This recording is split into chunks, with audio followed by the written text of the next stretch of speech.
கார்த்தியோட அம்மா அபிராமி சிலைக்கு பின்னால் முத்துவேல், சிவனாண்டி, சந்திரா இவங்க 3 பேரும் திட்டம் போட்டு பாம் வைக்கணும்னு நீங்கள் நினச்சிங்கன்னா நம்ம சேனலை லைக் பண்ணுங்கள், அப்புறம் சப்ஸ்கிரைப் பண்ணுங்கள். வாங்க வீடியோக்குள்ளே போகலாம். சந்திரா, சாமுண்டீஸ்வரி, ராஜராஜர், மயில், கார்த்தி, ரேவதி எல்லாரும் நல்லா லுக்காக ட்ரெஸ் பண்ணிவிட்டு காரில் ஏறி கார்த்தி அம்மாவோட அபிராமி சிலை இருக்கிற இடத்துக்கு போயிடுறாங்க.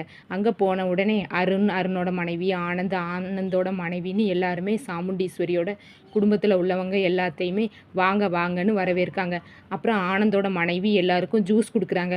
ஜூஸ் குடிச்சிட்டு சந்திரகலா ஃபோனை எடுத்துகிட்டு வெளியே வந்து சிவனாண்டிக்கு ஃபோன் பண்ணுறாங்க.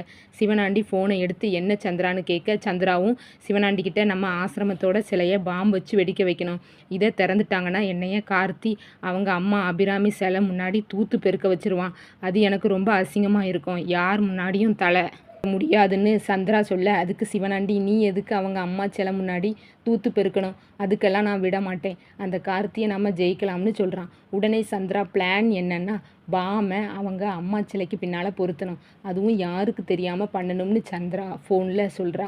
அதுக்கப்புறம் சந்திராவை தேடி சாமுண்டீஸ்வரி சந்திரான்னு கத்திட்டு வரா. உடனே சந்திராவும் நான் ஃபோனை வைக்கிறேன், அக்கா என்ன தேடி வரான்னு சொல்லிட்டு சந்திரா ஃபோனை வச்சிடுறா. ஃபோனை வச்ச உடனே சாமுண்டீஸ்வரி சந்திரா கிட்ட நீ யாருக்கிட்ட பேசிக்கிட்டு இருக்கேன்னு கேட்கும்போது ஃப்ரெண்டு கிட்டேன்னு போய் சொல்கிறா. சந்திரா சாமுண்டீஸ்வரி கிட்ட தூண்டுதலா, அக்கா இந்த டிரைவர் பையன் ஃபங்க்ஷனுக்கு வர வேண்டியதாக போச்சேன்னு சந்திரா சொல்ல, சாமுண்டீஸ்வரியும் மினிஸ்டர் மட்டும் என்னை பார்க்காம என்னை கூப்பிடாமல் இருந்திருந்தா நான் இந்த ஃபங்க்ஷனுக்கு வந்திருக்க மாட்டேன்னு சாமுண்டீஸ்வரியும் சந்திராவும் பேசிக்கிட்டாங்க. இன்னொரு பக்கம் சிவனாண்டியும் முத்துவேலும் கார்த்தியம்மா சிலைக்கு பின்னால் பாம்பு வைக்கிறதுக்கு பிளான் போடுறாங்க. சிவனாண்டி அவனுக்கு தெரிஞ்ச ரவுடி ஒருத்தனுக்கு ஃபோன் பண்ணி வெடி மருந்து வச்ச பாம் எனக்கு ஒன்று வேணும், இன்னும் 2 மணி நேரத்தில் வேணும்னு சொல்ல, அந்த ரவுடி 2 மணி நேரத்தில் எப்படி கிடைக்கும்னு அவன் சொல்ல, அதுக்கு சிவனாண்டியும் எவ்வளவு செலவானாலும் பரவாயில்ல, பாம் எனக்கு இன்னும் கொஞ்சம் நேரத்தில் வேணும்னு சொல்ல, அந்த ரவுடியும் எனக்கு தெரிஞ்ச ஒரு ஆள் இருக்கார், அந்த ஆளுக்கிட்ட பணத்தை அதிகமாக கொடுத்து பாமை வாங்குறேன்னு சொல்லி அந்த ரவுடி ஃபோனை வச்சிடுறான். 1 மணி நேரம் கழித்து அந்த ரவுடி வெடி மருந்து வச்ச பாமோட சிவனாண்டி வீட்டுக்கு வரான். சிவனாண்டி அந்த ரவுடிக்கிட்ட பாம் ரெடியானு கேட்க, ரெடி சார், ஆனால் 10,000 கொடுத்து வாங்கியிருக்கேன்னு சொல்கிறான். உடனே சிவனாண்டி அந்த ரவுடிக்கிட்ட 10,000 ரூபா பணத்தை கொடுக்குறான். கொடுத்துட்டு இந்த ரவுடி இதே மாதிரி வேலை வேற இருந்துச்சுன்னா சொல்லுங்கன்னு சொல்லிட்டு போயிடுறான். உடனே அடிக்கடி நம்மளை கூப்பிடுங்கன்னு சொல்ல, சிவனாண்டியும் கூப்பிடுறேன்னு சொல்லிட்டு அவனை அனுப்பி வச்சிடுறான்.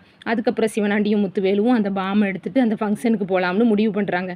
பாம்பை எடுத்துகிட்டு அங்கே வரவும் வழியில் மயில் நின்று சிவனாண்டியை கிண்டல் பண்ணுறாரு.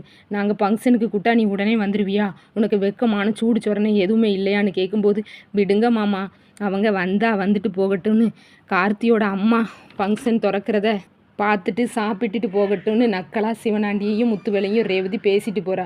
உடனே சிவனாண்டிக்கு கோபம் வருது. உன்னை சும்மா விட மாட்டேன்னு கத்த. அதுக்கு முத்துவேலும் இன்னும் கொஞ்ச நேரத்தில் இங்கே இருக்கிற எல்லாரும் சாக போகிறாங்க, விடு மகனே, சிவனாண்டியை முத்துவேலும் ஆறுதல் படுத்துகிறாரு. அப்போ உள்ள நுழையும் போது போலீஸ் நிற்கிறாங்க. மகனே என்ன பண்ணுறது, நம்ம கையில் வேற பாம்பு இருக்குது, மாட்டுனா நம்மளை லாடம் கட்டிடுவாங்கன்னு முத்துவேல் சொல்ல, சிவனாண்டியும் நீங்கள் போங்கப்பா, நான் பின்வாசல் வழியாக சுவரில் ஏறி வந்து அந்த அபிராமியோட சிலையில் பாம்பை வச்சிடுறேன்னு சொல்லிட்டு முத்துவேல் உள்ளே போக சிவனாண்டி வெளியே போயிடுறாரு. சிவனாண்டி சுவர் வழியாக மேலே ஏறி பின்பக்கமாக வந்து கார்த்தியோட அம்மா அதாவது அபிராமியோட சிலையில் வேகமாக வந்து பாம்பை வைக்கலான்னு வரும்போது சின்ன பசங்க விளையாடிட்டு இருக்காங்க. அப்போது ஒரு பையன் வேகமாக ஓடி வந்து சிவனாண்டியை இடிக்க அந்த பாம் இருந்த பை பறந்து எங்கேயோ போய் விழுந்துருது. அதுக்கப்புறம் அந்த சிவனாண்டி தேடி பார்க்குறான், அந்த பாம் இருந்த பையை காணவே இல்லை. அதுக்கப்புறம் சிவனாண்டியை சந்திரா பார்த்துட்டு சிவனாண்டி கிட்ட என்னங்க பாம் அந்த அபிராமியோட சிலையில் வச்சிட்டிங்களான்னு கேட்கும்போது, எங்கே வைக்கலாம்னு வரும்போது ஒரு பையன் வேகமாக ஓடி வந்து தட்டி விட்டுட்டான்.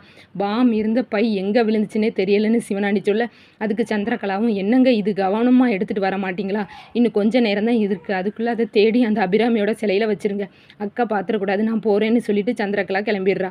அப்புறமா அந்த சிவனாண்டி தேடிக்கிட்டே இருக்கும்போது ஒரு தொட்டி இருக்குது, அந்த தொட்டிக்கிட்ட பாம் இருந்த பையை சிவனாண்டி பார்த்து எடுத்துகிட்டு அபிராமி சிலையில் வச்சுட்டு இங்கே உள்ள எல்லாரும் பஸ்மமாக போகிறீங்கன்னு சிவனாண்டி மனசில் நினச்சிட்டு சிவனாண்டி சந்திரகலாவுக்கு ஃபோன் பண்ணி, சந்திரா நான் பாமை செட் பண்ணிட்டேன், ரிமோட் என்கிட்ட தான் இருக்குது, நீ வந்து வாங்கிட்டு போயிட்டு அந்த ரிமோட்டை எடுத்துகிட்டு இந்த பாம் செட் பண்ண ரிமோட்டை வச்சிருன்னு சொல்ல, சந்திரகலாவும் மறைஞ்சு வந்து சிவனாண்டிக்கிட்ட இருந்து ரிமோட்டை வாங்கி யாருக்கும் தெரியாமல் ரிமோட்டை மாற்றி வச்சிடுறா.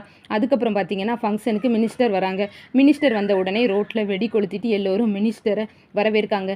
மினிஸ்டரும் உள்ளே வந்த உடனே ஜூஸ் ஸ்நாக்ஸ் எல்லாமே கொடுத்து மினிஸ்டரை பலமாக கவனிக்கிறாங்க. அதுக்கப்புறம் அபிராமி சிலைக்கு பக்கத்தில் ஒரு ஸ்டேஜ் போட்டு பேசுகிறதுக்கான ஒரு மேடையை அரேஞ்ச் பண்ணியிருக்காங்க. மினிஸ்டரும் வந்ததுனால ஃபங்க்ஷன் ஸ்டார்ட் ஆகுது. அந்த கார்த்தி முதல்ல பேசுகிறாரு. எங்கள் அம்மாவோட சிலையை திறந்து வைக்க வந்த மினிஸ்டர் அம்மாவுக்கு சரி, மீதி உள்ள அனைவருக்கும் நன்றின்னு கார்த்தி சொல்ல, மினிஸ்டர் வேகமாக வந்து கார்த்திக்கிட்ட இருந்து மைக்கை வாங்கி இந்த கார்த்தியை பற்றி தான் நான் உங்கள் முன்னாடி பேச போகிறேன்னு சொல்லிட்டு பேச ஆரம்பிக்கிறாங்க. இந்த கார்த்தி வேறு யாரும் இல்லை, என் ஃப்ரெண்டோட மகன்தான். இந்த கார்த்தி அவங்க அம்மா அண்ணா அவங்க அம்மாவுக்குன்னா உயிர், அதே போல் இவனுக்கு அவங்க அம்மானா உயிர். அதனால் கார்த்தி தான் எல்லாமே இந்த கார்த்தி தான் எல்லாமே பெத்த பசங்களுக்கு சோறு போடாத இந்த காலத்தில் இந்த கார்த்தி அவங்க அம்மா நினைவா அவங்களுக்கு ஒரு சிலையை கட்டி ஆதரவச்சோர் இல்லம் தொடங்கி அந்த ஆதரவச்சோருக்கு சாப்பாடு போடணும்னு நினைக்கிறான். இந்த கார்த்தி மாதிரி ஒரு பிள்ளை கிடச்சதுக்கு அபிராமி புண்ணியம் பண்ணியிருக்கணும்னு சொல்லிக்கிட்டு இருக்கும்போது, கார்த்தி இல்லை மேடம், நான் தான் அவங்கள அம்மாவை அடைஞ்சதுக்கு புண்ணியம் பண்ணியிருக்கணும்னு சொல்லிட்டு கார்த்தி அழுகிறான்.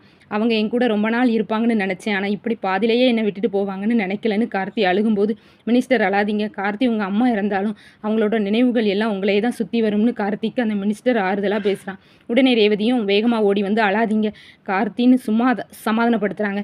அந்த இடத்துல இருந்து சந்திரகலா நாடகத்தை எல்லாம் பார்க்க முடியலைன்னு மனசுக்குள்ளேயே நினைக்கிறா.